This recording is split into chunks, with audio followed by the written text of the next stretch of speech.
The organization is a magnificent organization, first and foremost.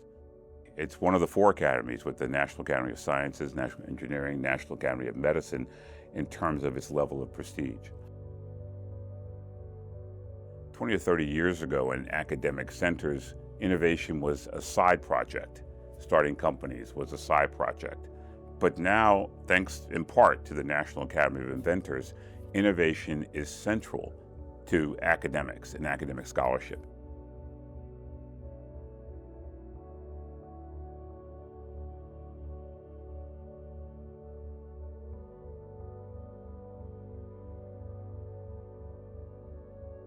In 2010, America was climbing out of the deepest recession in over 50 years.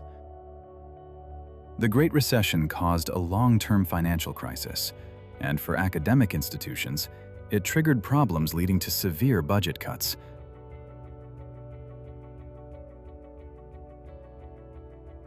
For the truth is, our nation's destiny has never been certain. What is certain, what has always been certain, is the ability to shape that destiny. That is what makes us different. That is what sets us apart. That is what makes us Americans. Our ability at the end of the day to look past all our differences and all of our disagreements and still forge a common future. And that task is now in your hands. We were in unprecedented times that required unprecedented solutions. The task was in our hands. The founders of the National Academy of Inventors answered the call. You were there. We were there. In 2010, the National Academy of Inventors had launched to recognize, reward, and encourage inventors changing the world. With advancements in medicine, the HPV vaccine surpassed 200 million doses distributed worldwide. Dr. Schlegel's work protected generations of people from cancer. With the Space Shuttle's final flight, a new era of private sector commercial space travel began. Mary McKay spent 20 years at NASA studying material failure analysis to keep our astronauts safe. One of those astronauts was Elen Ochoa. She made history as the first Hispanic woman in space and flew aboard the final Space Shuttle voyage.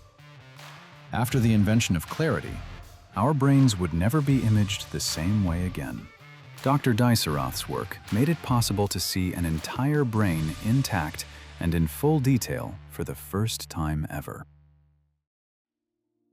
But with every breakthrough came new challenges. 10 years after the founding of the NAI came the pandemic. As colleges welcome students back, some are already shutting down. And for every problem, you, the innovators, were there with answers. The mRNA vaccine was built on decades of research done by NAI fellows. Dr. Langer's foundational research on lipid nanoparticles became the delivery system for the COVID-19 vaccine. I would now like to present the Nobel laureate Dr. Kotelin Karikó and the Nobel laureate Dr. Drew Weissman. Together, they dedicated decades of time to research on modified mRNA, which became the foundation of the COVID-19 vaccine, protecting communities across the world. Dr. Doudna's discovery of CRISPR-Cas9 gave scientists a precise tool to edit DNA, opening the door to treatments once thought impossible. Dr. Goswami's research on solar energy helped drive the cost of renewable power down by over 90%, making clean energy accessible to communities around the world. Mr. Malachowski's work on a GPU that was built for gaming became the engine of modern AI, which is reshaping every field it touches. Dr. Baker rewrote nature's protein design rules with AI-driven protein design. It is a great honor to introduce the Nobel laureate in chemistry, Professor David Baker. In every room, in every lab, in every conversation where the future was being determined, you were there, shaping destiny.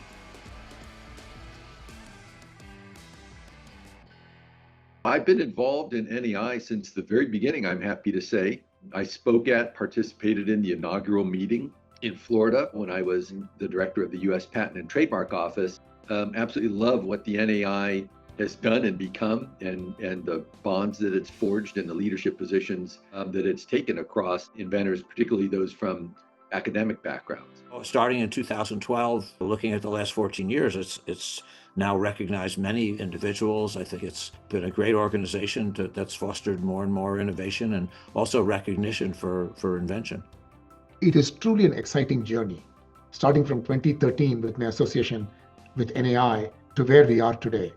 The way I would describe this is it is a rapid growth trajectory, but it is also an evolution with purpose, which is how do you evolve from recognizing, celebrating, and rewarding to how do you build the environment, the culture for how invention and innovation has to proliferate and permeate all across our nation. Since our initial gathering of 9 member institutions, NAI has grown into something we never anticipated. No single institution can build the future alone.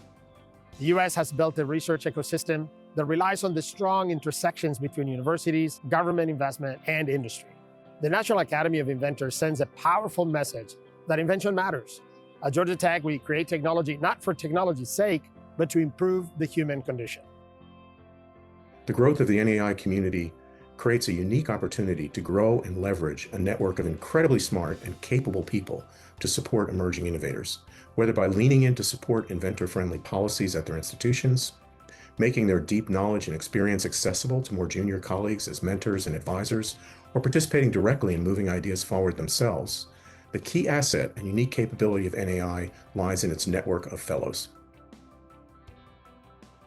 In 2023, Purdue University began using a first-of-its-kind IP literacy course taught by Purdue professor Santok Badesha and created by Gary Michelson and the Michelson Institute for Intellectual Property. It was developed in collaboration with the NAI and has been offered every semester since.